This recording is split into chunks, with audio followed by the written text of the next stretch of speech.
All right, so yeah, evening everyone. So me again, except I'm not working for NetApp now. This is just me, just doing this. So I thought I'd just run a session on Terraform because I do use multiple clouds. I use all three, and my customers use all three.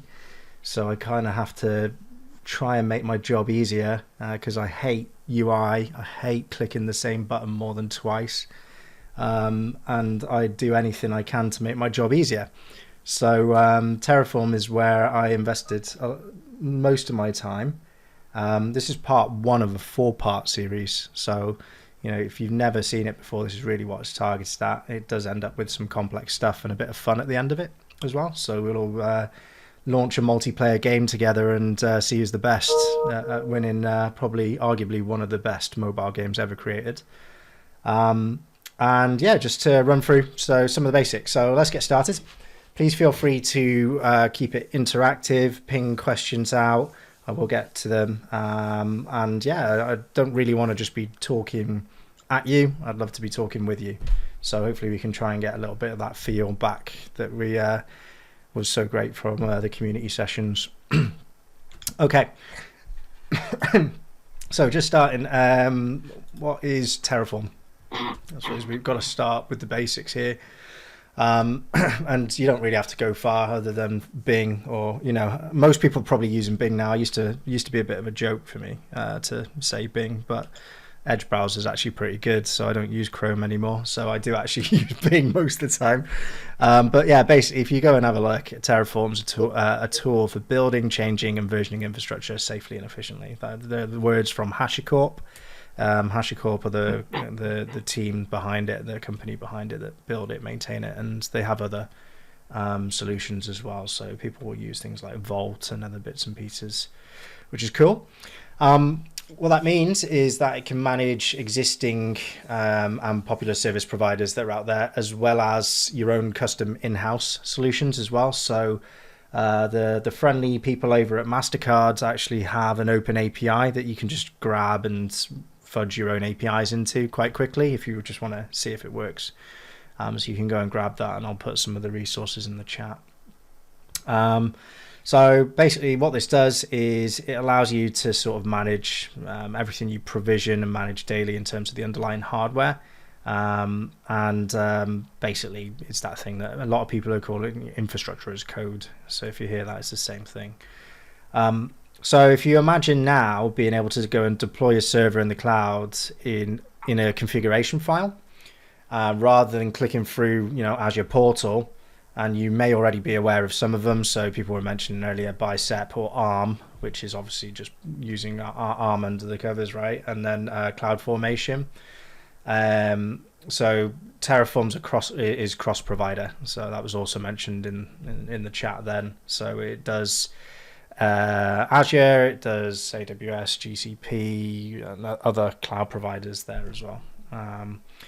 It basically just the way it works is it consumes the native APIs that are there of that provider, and then it uses a thing called HCL, which is HashiCorp configuration language, who are the people behind Terraform. So that's the declarative language that they use behind it.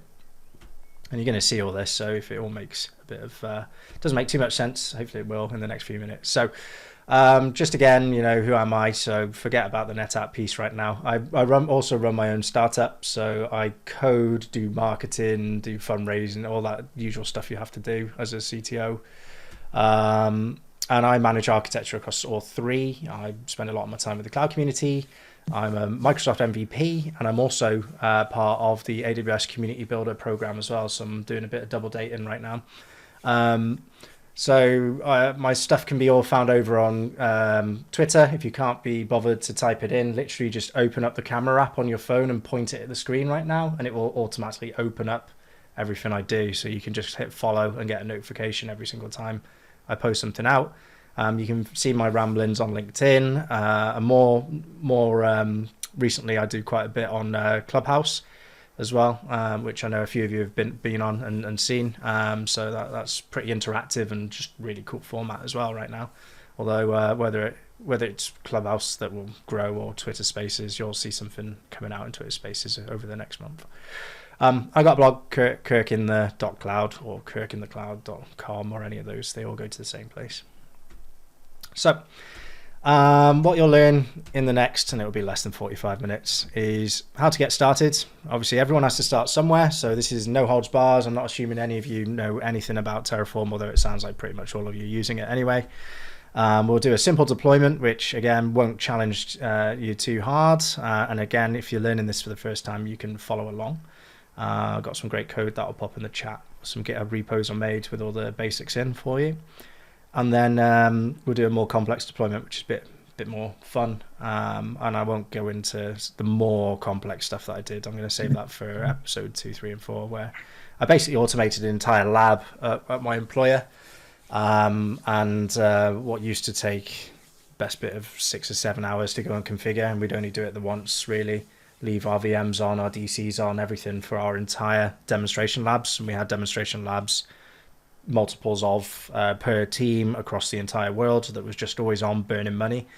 I managed to put an architecture together with Terraform that allowed us to go from 0 resources to fully fledged lab with two DCs across 2 regions with replication, SQL servers, SAP HANA servers, and everything else in 9.5 minutes. So basically an entire project for what most of my customers are doing. I basically just did the whole thing and just put it as code, but I don't share that code because that would kill pretty much every partner that's out there. So, but just to show it's possible, I do demo it. So let's take our first steps and see what we can do with Terraform. So to get started, obviously you need to download and install it. Installation is really easy. Again, if you're feeling like you can't be bothered typing, just open up your camera, point it at that, and that'll take you to the right link. And you want to install Terraform from that section. And basically, depending on which one you're on, if you're on Mac or Linux, or if you're on Windows, basically it's pretty much the same. Extract the binary and stick it in your path. If you're Mac or Linux, you're probably pretty savvy and you know how to do that. If you're Windows, you might not. So there's some of the instructions for you to go and do it. It's pretty simple. All right, and that will give you the command, the CLI for Terraform. Okay. Any questions at this point? All good, and you're still with me? All good, yeah. All good, yeah. Cool. All right. So we're going to start off with a simple deployment. If you want to go to the GitHub that's got it, it's here. If not, then I think I still have it in my clipboard. Let me just try and paste. Okie doke. And if you're looking for all the instructions and stuff, then this is how you can make sure you've got the prerequisites you need to follow along if you want to follow along. So we're going to do a simple deployment. That will consist of, we're obviously going to use Azure, kind of makes sense that I'm an Azure group. So what you need to do if you want to follow along is install the Azure CLI tool. First, easiest way of doing that is in the chat, you'll see there's a PowerShell invoke web request. Just copy that, paste that in, and that will install quietly the Azure CLI for you if you don't already have it installed. If you're on OS X, so I have both, then just use Homebrew and your life's nice and simple. I think you can use Choco actually on Windows actually if you do have Choco there. Type AZ login, opens a browser, and then just log in with your Azure creds, and that's it, you're done. You don't need to save anything, it's all cached for you automatically. Don't worry about writing down the output or anything. And the resources can be found on my repo, which is quite simply just Kurt Ryan in GitHub, and you'll find them there. Okay. So if you want to clone it, you can. Number one troubleshooting tip that you may have at this point is just make sure if you are running that PowerShell command, run it as an admin. Sometimes it goes a bit weird if you don't. So just save you 5 minutes of your life with that one tip. Okay, so we're going to get to the Terraform piece. How do we set up our provider? What is a provider and all this sort of stuff? So we're actually going to create our first Terraform file now. So code is great. I use VS Code for pretty much everything anyway. And there is a Terraform extension there that can make your life a little bit easier, so you can install that as well. Terraform files generally have the file extension .tf. There are a few other ones that you have, like vars and other bits and pieces there. But .tf tells it's a Terraform file. And basically every time you run the command line, it looks for all the .tf files, brings them all together, even if they're in separate files, and just runs it. So what we need to do is tell it in our first file that we want to use the Azure Resource Provider. Now you'll notice there are loads of providers out there. So again, you might be Azure, you might be anyone else. There's tons of stuff there. You can find things for Cisco Kit, you can find things for NetApp Kit, or other providers exist, right? So there's just tons of stuff, and there's community things there as well. So like I say, probably the big strength of this tooling is that it's there's a lot of community behind it as well. And once you get a big community behind it, that's where you get your traction. So great to see that. For the purposes of this demonstration, it is very basic. It's just to show you sort of what you can do very quickly with just a few lines of configuration. But the advantage of that is it's entirely non-billable, so you're not going to end up with £1,000 bill at the end of this demo, because that would be mean. So we're in Visual Studio Code right now, and we're going to add the resource provider. In that is a Terraform configuration block, and you'll see required providers, Azure RM, source, and all that just comes straight from documentation, nothing magic there. There's some additional options in the provider piece underneath if you need them, and then you'll see at the bottom there the resource itself. So this bottom piece here, resource, that's the actual bit that we're telling it. So pretty much we're telling Terraform, I want to create a resource of this type. So everything in the syntax here is resource of and what type. So Azure RM underscore resource group could be Azure, I can't remember what they are off the top of my head, but there's things like virtual machines and all other bits and pieces. And I will show you where to go and get all this. It's not like you ever have to memorize this stuff. It's just very well documented. In fact, I would probably say they have the best documentation I've ever seen, bar a few other sort of web apps and stuff that I've been working on. But it's fantastic. You can literally, you don't even need a course. You can just start on the getting started, and by the end of 20 minutes, you know enough to be dangerous. The final piece here, RG, is what you call it internally. So that you could call it whatever you want. But basically, that resource group, that is the Terraform name for that block.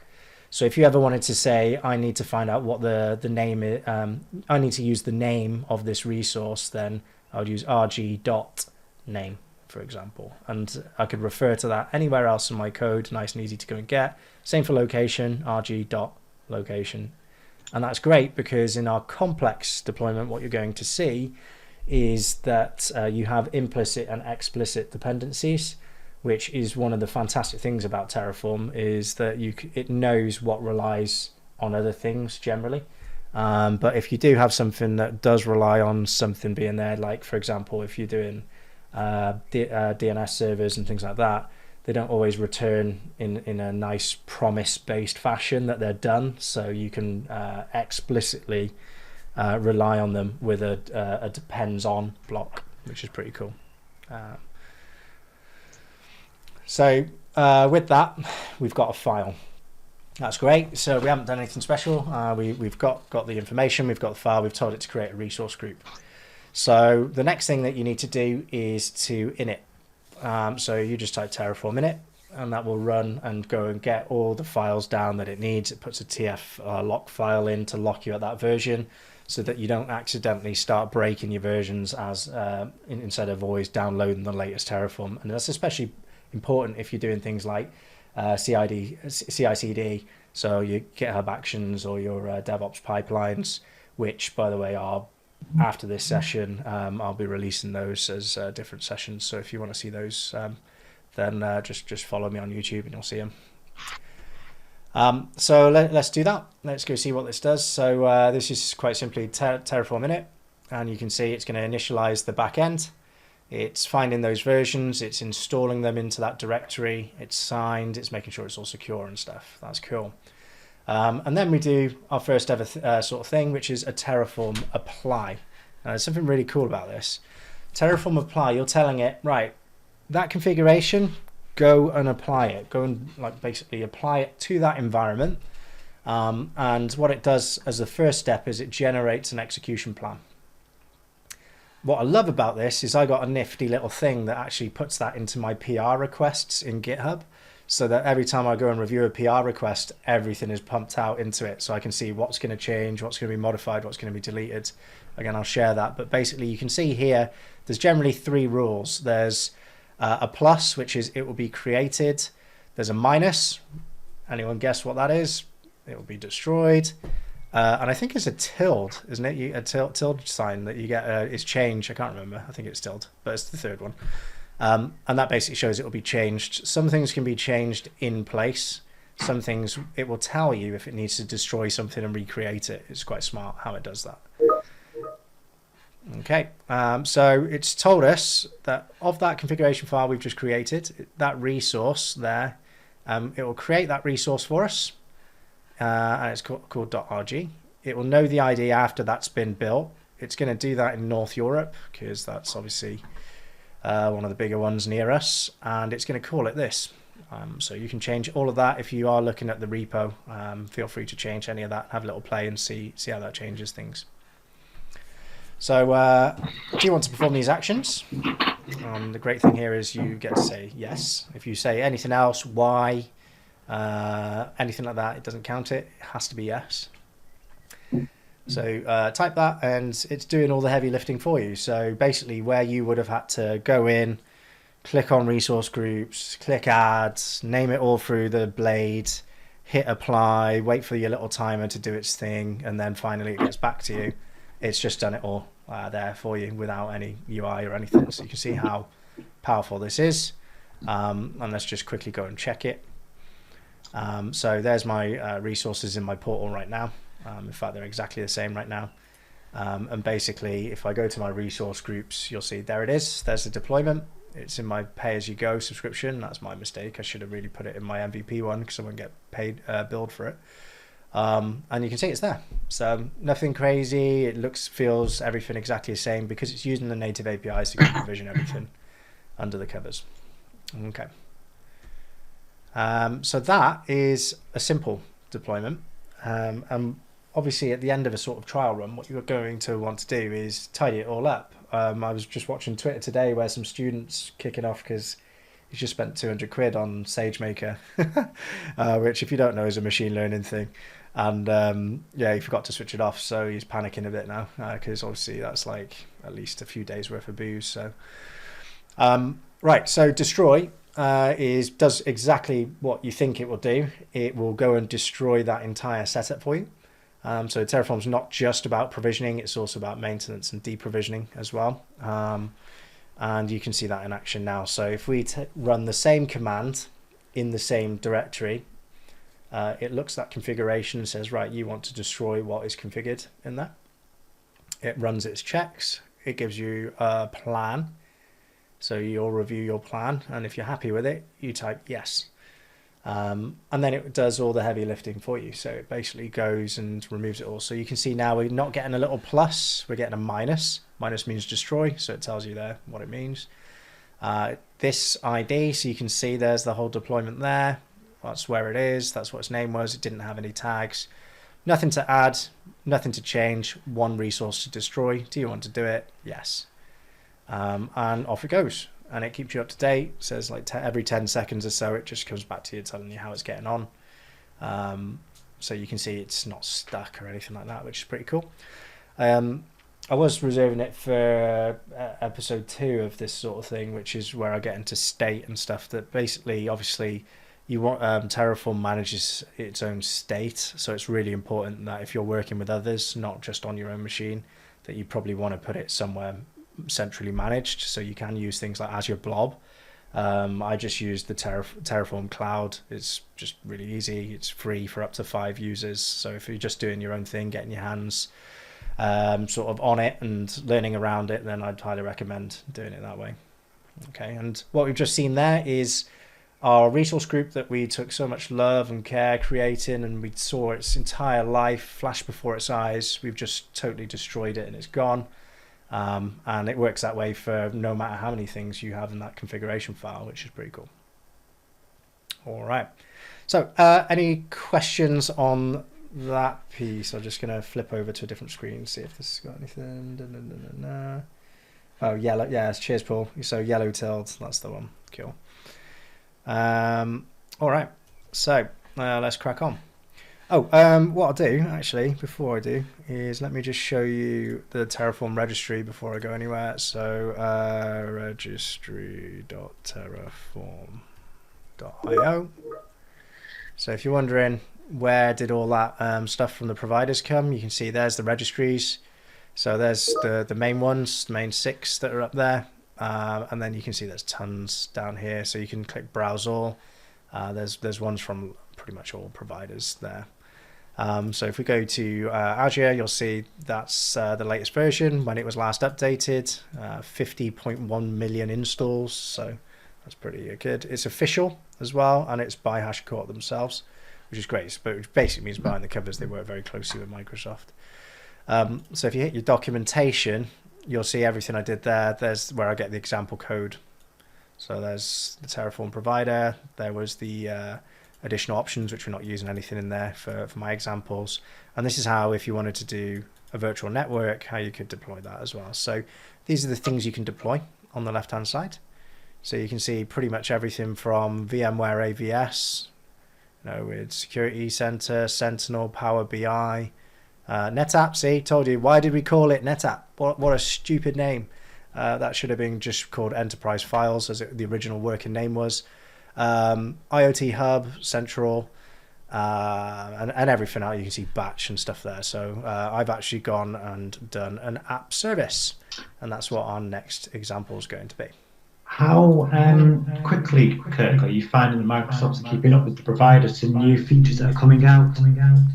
I wouldn't say I'm not that close to the edge. I mean, I generally see that there's pushes to it every sort of 5 to 9 days, but I'm not really using a lot of the bleeding edge stuff. The stuff I need to use is there, if that makes sense. So I haven't had an issue yet, but I'm sure there will be people that will wait. I know when the ANF service was launched, we did have to wait for HashiCorp to update the provider, and I think that took about a month. So it wasn't too long, but it felt like about a year when you were waiting for it, sort of thing. So I'm sure that there could be a bit of lag time between something new coming and HashiCorp updating it. What we actually found was the process. We were like contacting them and talking to them and stuff. Where we actually got traction was just writing a PR, because again, a lot of the code is there. So we just wrote a PR in the end, and that did it the next day, sort of thing. It was just pulled in, tested, and that's what sped it up. So okay, brilliant. Thank you. Cool. All right.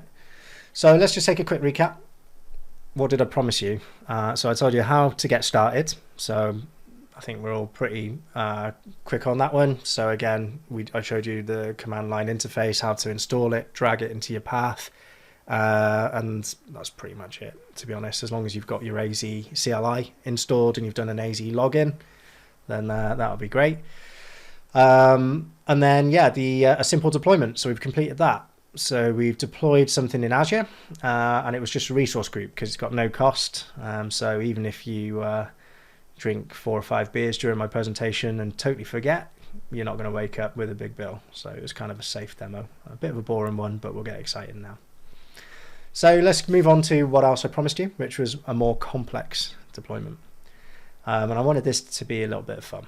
So our more complex deployment will be in Azure. We're going to deploy a multiplayer game. And this is an Azure App Service plan with an Azure App Service as well. So there are dependencies between the two. Obviously, you can't deploy an Azure App Service unless you have an Azure App Service plan. Now, I could have taken this to the total extreme of complex deployments and showed you the whole setup I did at my employer, but I thought it's probably a step too far for step 2. I don't want anyone getting a bit too lost in it. Terraform is baby steps, and it's just you just add your blocks, and as you get along, it is kind of like a bit of a Lego box. You get fairly competent with it, and it's fairly easy to do this sort of thing. So the Azure App Service as well is a Docker container. as well, so you can go and grab that from my Docker Hub thing as well, if you want to go and see it. So as I mentioned, a more complex one, we've got dependencies in there. So Terraform has implicit and explicit dependencies. So think of it as parent-child, effectively. Obviously, a parent has to exist before the child exists. So just always works that way. That's life. So here, service plan needs to exist before the app service itself. And you can see, let's just look at that plan as well. So the plan on the right here, you can see I've called it. Again, that syntax really easy to understand. So, you know, I know I don't want to be overly critical of ARM, but ARM was just like too much effort. Here it's so easy. It's just, I want a resource. This is the resource type. This is what I want to call it and refer to it if I ever need it. And just so you can see that in action, see I called it KITC multiplayer snake SP.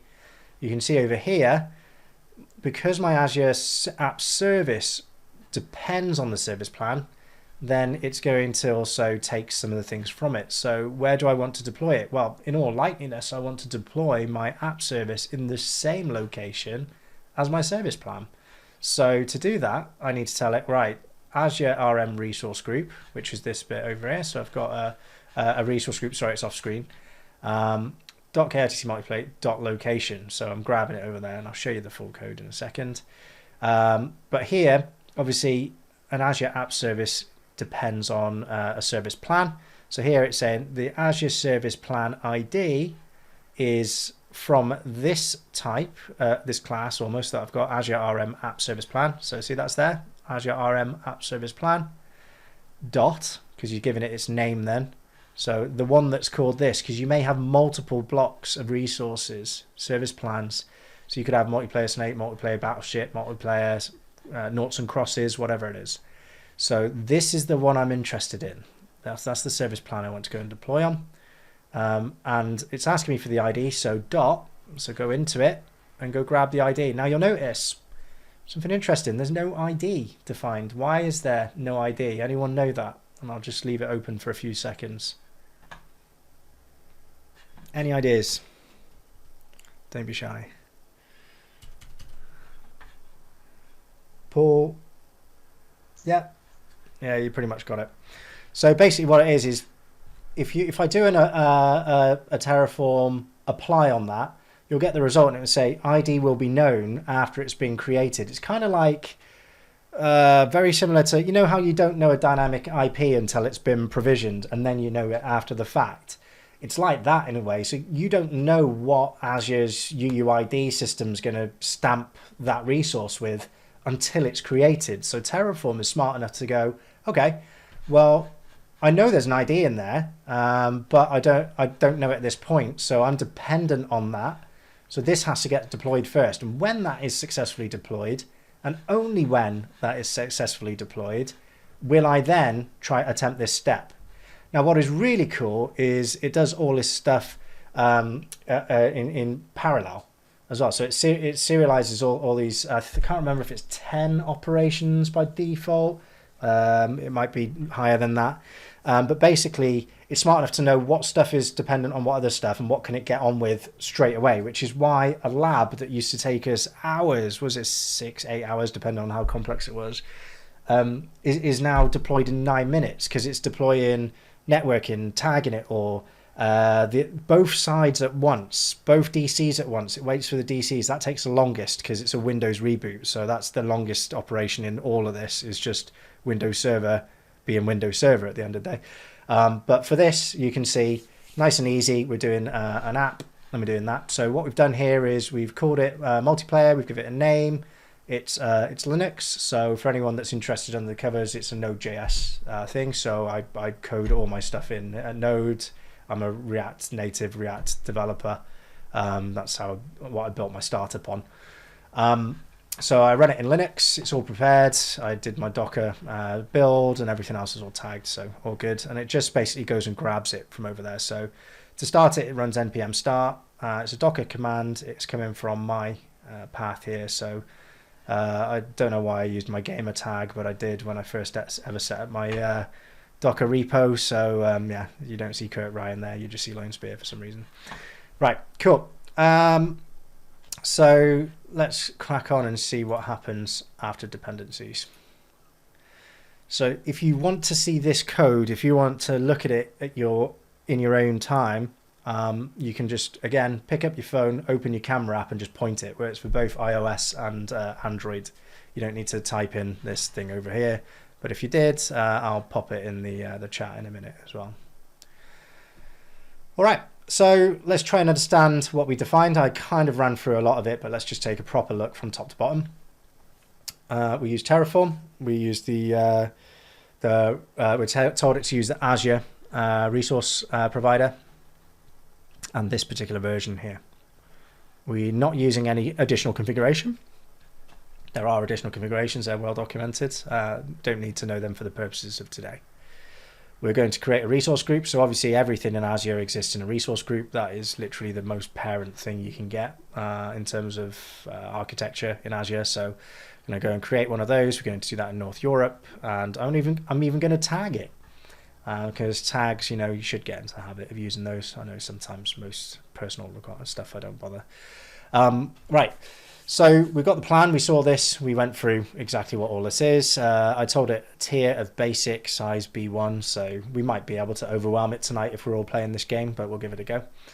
And worst case is, if we did, then I could just change that to standard, is it S1, I think, off the top of my head, something like that. Yeah, so you can just change this on the fly, hit apply, and it will go, oh, this is what needs changing, and it does it all for you, which is pretty cool. So the reason I love using this in something like CI/CD and GitHub is because when you're onboarding a new employee and someone goes, where's your documentation? You say it's all documented, it's there, it's live. No one's got to spend hours updating loads more documentation. It's like, this is what we've got, this is how it's configured, and it's up to date.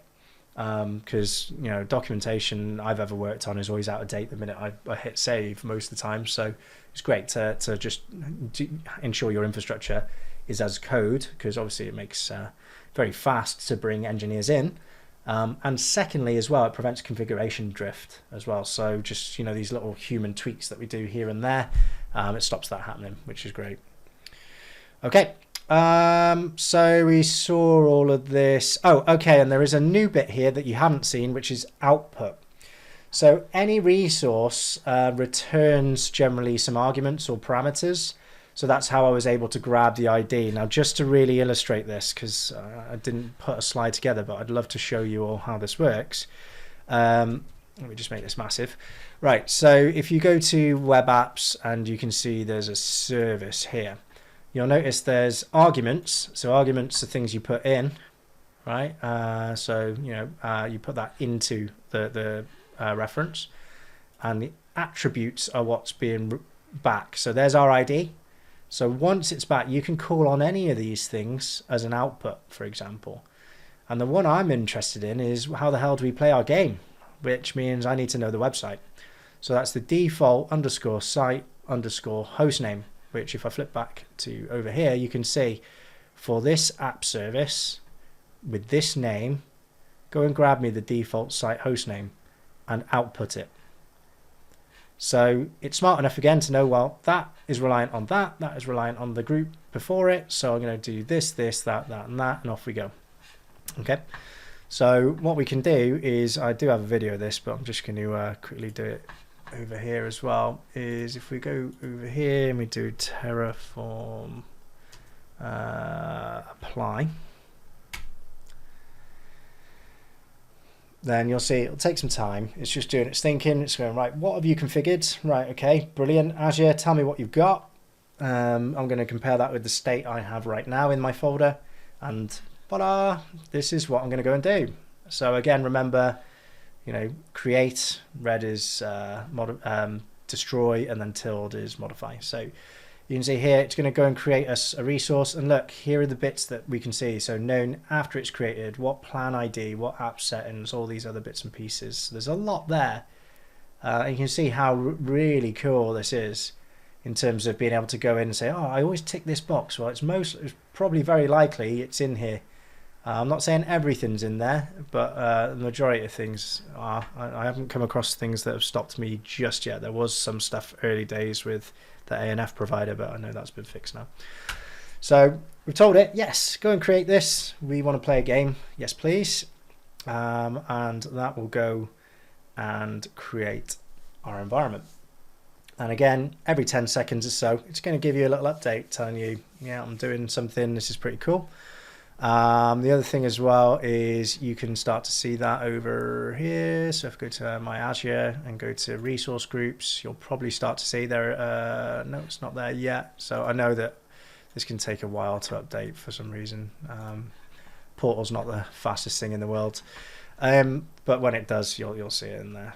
So creating, okay, there you go. So it's creating the app service. So at the moment it's created the resource group, that's done. So Portal's just catching up with it. It's creating the service plan, that's done after 21 seconds. So now it knows, let's go and create the app itself. So that's pretty cool that it's going to do all of that for us. So next up, let's go and see. So we just saw an apply, but just to reiterate what's going on there, we've applied it. It's going to create an Azure Web Service plan, and it's also going to create an Azure Web Service. The Azure Web Service itself, as you saw in the configurations, targets in a Docker container, which is going to run a multiplayer game for all of us to play against each other. And I won't play the video because we've literally just seen what happens anyway. Okay. So let's go see how it's getting on. Where is it? PowerShell. Okay. So apply is complete, and we have this address over here, which is cool. So I'm just going to whack that in the chat. Whoever's the first to hit it, it will take a second to spin up because it's a Docker container starting from a cold start. So in fact, you know what, just before I send it, I'll just ping it in there and start it there, and I'll pop it in the chat. Right, everyone ready to play a game? And War Games one-liner, yeah. Okay, so to get to the site and show if you're a champion or not, I think it's HTTPS, which is pretty cool because I think Azure App Service takes care of that for you. Just hit websites.net. Okay, Darren, you had a great question. What does it look like in the logs within Azure? So while we're waiting for this to spin up, let's go and have a look. So when you go into the logs, and let's just have a look at one of the resources. So let's go look at the resource, if the resource group's refreshed. Yep, there it is. So if you look in the logs, where are we looking? Why have I totally locked activity log? There we go. You can see that it was done by, and it's using your AZ CLI login. So can you see that, that it's using the same thing there, and you can see exactly all the steps taken. So there's nothing hidden. It's all audit, can be tracked in your audit logs. And it's just using the account that you configured with AZ CLI. If you're using something like a GitHub action and stuff like that, you generally give it a token to be able to go and do that stuff, and you'll give it like the equivalent of a service account or something to go and do what it needs to do. Okay. All right. Wow. We got loads of people here. It's all going nuts. Awesome. So I have no idea even who I am. There are some things here, so you can actually change your name and stuff like that. Oh, but we're going so fast, I can't even know which color I am. Anyone actually figured out who they are yet? I don't know. But yeah, I'm not winning. I'm not winning. Oh, right, I'm blue. Okay. Yeah, so basically this is all of us playing now on a... All right, I found out I'm green, so I'm winning now. Someone's done me in. Right, so basically this is a containerized node app that's running. I can auto scale it up and down. And yeah, as you can see, we've got a clear not winners of us here. So this is me being killed by people non-stop, and yeah, there you go. So I'll come out of that now because it's a bit of fun and it's quite funny actually. So yeah, so that was Multiplayer Snake running in a container, which was containerized in an Azure App Service as a web app. So that was the Azure App Service there, and obviously remember an Azure App Service needs a plan. What I love about documentation here is that they assume that at no matter what point you click, it shows you all the parent resources. So if you wanted to deploy an app service, you don't have to go and figure out that you need a plan first and then a service. It shows you everything you need, including the resource group, the service plan, and everything that you need to get there. So really simple to go and do. And you can see all the information you need around, if you're using any connection strings to either a service bus, event hub, Postgres, those sort of things, SQL, and so on as well. So pretty easy to get up and running. And I could say that, again, nothing there quick Google search doesn't seem to fix if you can't find what you need there. So that was it. We applied our configuration. We deployed multiplayer Snake, and it went wild. I've never seen it that busy before, which is hilarious. And yeah, you can see how easy that was from a configuration standpoint. Of course, great to go and do that. I don't want to take the credit for that though. So credit where credit's due. A guy called Simon Diap actually wrote that. So if you want to see his Node multiplayer Snake, then the link is in the deck, or just search for it, Node multiplayer Snake in GitHub. I thought it just made for a cool demo. And going back to what I promised you, what you'll learn. So I promised you that I'd show you how to get started. I took you through a simple deployment, and then I took you through a little bit of a more complex deployment. Now remember, this is episode 1 of 3 or 4 that I'm going to do weekly. So the next one will be next week, where I'll get a little bit more in depth and probably do CI/CD and state management and things like that. So if you found it interesting, then I do have one ask. Is if you follow me, that'd be great, because I can show my boss that I'm doing stuff in the community, which is cool. And the things that I'm going to go through are GitHub Actions, Azure DevOps Pipeline, and also I'm always sharing top tips and updates. So, go grab me. I run a channel called Kirk in the Clouds. Love to connect with you. Again, just point to that little orange thing, and that will connect you with me on Twitter. And I think pretty much everything's linked on there. It'd be great to see what, a little bit of, if you've never seen this before, hopefully it's give you a bit of knowledge how to get a little bit dangerous with it. And that was my intention, just to share the knowledge of something I think is really cool, really can simplify the way you do things. So yeah, I hope that was pretty cool. Hope that was a nice pace for everyone. And if anyone's got any questions, then love to answer those now. That was brilliant. Thanks, Kirk. Just looking through the list. I might get more adventurous with my games. I think people like Snake is like, yeah, couldn't I just go Command and Conquer or Cannon Fodder or something like that? So, what would you say? So I think I guess it's not an unusual position, is if you've got an environment that is historic and people have been building up through PowerShell or ARM, or God forbid through portals, what's the easiest way to start getting into Terraform in terms of importing? Or do you draw a line in the sand and go from there? Oh, so what's really cool is if you have a look, let me go share my page again. So Terraform can manage existing infrastructure. And what I've done, and I use it as a cheat in a way, actually. So hopefully you can see my Terraform documentation page. Yeah. Cool. Is for any of these pieces here, so say it's a VM, for example, let's just take the example of you've got some historic virtual machines that you'd love to actually go and start importing them. You'll notice every single page is set out with disclaimers if there are any, examples, arguments, which remember we're putting into the block, attributes come out of our operation, timeouts, just more information on when it times out stuff, but import.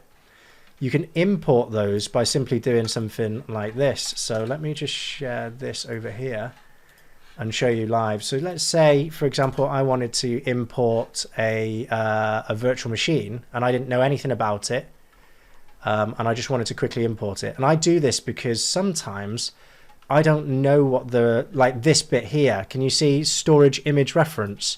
Yeah.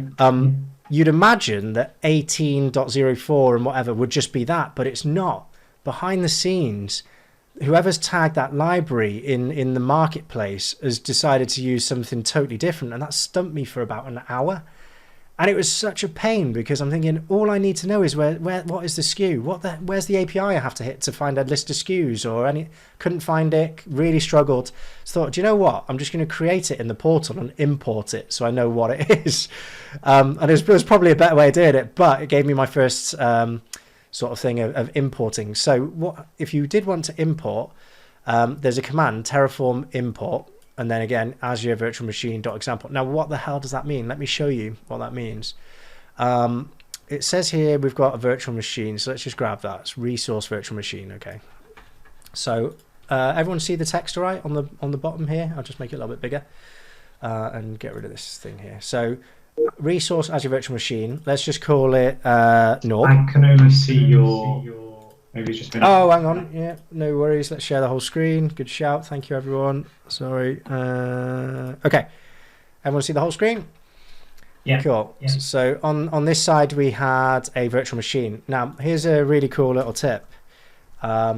If you set it up empty, so this is a valid resource. It's empty.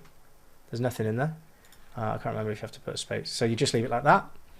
Then the command I would run to pull that in would be as it says here. So let's just put this down in the bottom third and this one in the top so we can see everything that's going on. It's telling me the import is this command here. So we want to import an existing virtual machine into this. So what I do is I do import Terraform, Terraform import. I'm off to a flyer there, aren't I? Terraform import. And then notice what type. Now remember, this is really easy syntax. Remember, what is it that you want to import? Well, I've got an Azure RM _ virtual machine. So that's what I'm going to import there. Dot. Remember what comes after the dot? The name of it, the identifier. So I've called this one Norg. That's the reference name. So Norg. That's where I want you to import this to. And then go and find where that VM exists in its URL. So if I was in here, obviously I don't have one, but check this out over here. You'll notice subscriptions. So you pretty much grab everything after subscriptions on the blade you need. So you can see resource groups, KRTC. So there's my event logs. But if I was looking at the actual overview of it, the resource would be here. There you go, multiplayer snake overview. So I can grab, I think you can also grab it off the properties page, which is quite handy. But I've got a little blocker on that hides all my stuff. So let me just toggle that off. Resource ID, that's the resource ID that you're after. So you put your resource ID and it will import it into the state for you. So it doesn't import into your definition. Puts into your state, and if you look at the files, you'll notice there's a TF state over here. So let's just make that bigger, and you can start to see here are the definitions. So it was kind of like reverse engineering, because I was like, oh, I wonder what the valid thing is for that. So I made it and reverse imported it the other way and got the values I needed. So handy little tip for you: if you don't know what you should be putting in any of the arguments and you already have an existing resource, you can just quickly import it. Just create an empty resource with whatever name you want, because it's internal to Terraform itself. Remember that's only seen by Terraform, and import it into that resource, and it will go to your state. Go to your state, so your resource will be in there. So you'll see it will have a managed and all this stuff. Grab what you need out of it, and then you can reverse engineer what you need. Perfect. Thank you. Useful. That's what I did. Yeah. So that's pretty cool. Let's see, any other questions? Yeah, you're very welcome. I thought I tried something a little bit different. So yeah, like I say, Terraform, love it. And I'll say just made my life easier. It's taken a bit of the boredom out of provisioning stuff, but more importantly, it's like I can just hit destroy, which in fact I'll do now very quickly before I forget. Otherwise I'll have a bill. Do you find limits of using the open source versus the paid version? So I use purely open source for all my demos and everything. I'd imagine that most enterprise customers would want to use the paid version, but I think for most things that an architect tends to do, I haven't found any limitations yet. Most of them you can get around, like sharing your state. Well, you can just put it in as your blob. But I would say things are a lot simpler if you use Terraform Cloud. If you don't know, they have a managed service that sits and manages over the top Terraform Cloud. one command to log in. I think it's Terraform login, or something as simple as that. And basically that will manage all your state for you automatically if you put it at the top of your configuration file, which is pretty cool. I swear it's hailstones right now as well. I don't know what's going on here. So like I say, if you want to remove that, then so Terraform destroy, hit enter, and let's make this super massive so we can all see it. And again, so it took 37 seconds plus 21. So you can see here it's refreshing the state, so it goes to check.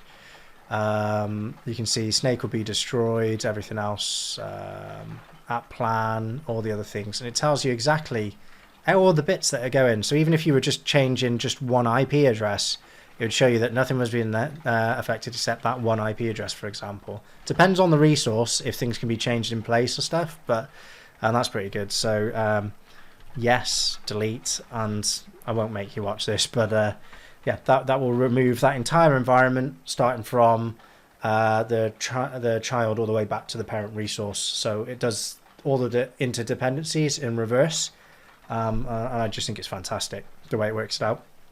Like I say, you might find places where you might need to manually specify it's dependent on something. You just add a depends on block, and that's it. So pretty simple. Last question for me. Does it honour Azure RBAC? So if you've not got permissions to delete or to change, you'll just fail to do that action. Yeah, and you know what? It fails gracefully. So the error messages out of Terraform, again, look, everyone, I don't work for Terraform. I'm not affiliated with HashiCorp. I'm just an architect that thinks it's fantastic. The error messages have always been very useful, as in they point you in the right direction. This failed because of this or that. So I've never been in a situation where I've been like, unknown error happened. I'm sure someone here will have, but yeah, I haven't completed any of the exams. I'm totally self-taught, and just jumped in the deep end with the documentation, didn't do any video courses or anything. So just, as you see, I just wanted to share some of that knowledge with everyone. It's not as scary as it first seems, and honestly, it's just really easy to get up and started, and I think it's just very powerful. So, start with your own resource group. Like I said, all my stuff's in there. Learn by doing. I'd learn with battle scars and things like that. So and break it. But maybe I'll take an exam one day. I'll. But yeah, I think it's been pretty cool. I don't know if there's any Azure specific. So basically, I put a post about this, and somebody said, "Is there any Azure specific training?" And obviously, there's some great community content out there. There's loads of stuff by MVPs and just general contributors. I'm going to put these 4 video episodes out with accompanying blogs as well. I'm half-minded whether or not I go and do my first ever course and go and teach like a little course and just put it on somewhere. So I don't know, but I'll let you know if I do. And I've never tried it before, but if you found it useful and you think it's cool, then I might do that as well for the more complex stuff. But there you go. That was your introduction to Terraform. I hope it was useful. Hope you thought it was pretty fun, pretty cool. And any questions, just reach out to me, which is kirkr@netapp.com or on Twitter or any of those things. Twitter's probably the best place to get me. Again, thanks guys. Thanks for giving me the opportunity and chance to present. Thanks, Kirk. Cool. That was excellent. Thank you very much. Now the spaceship.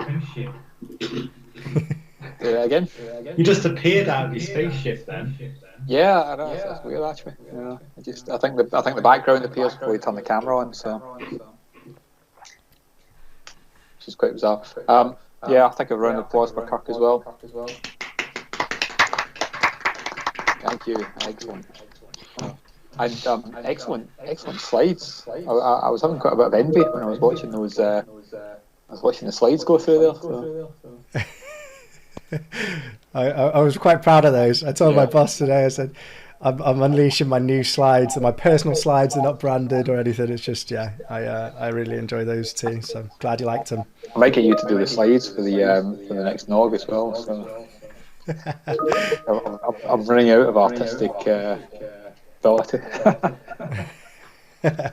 Ask me over a beer. Sounds like a good plan. I like that. So good stuff.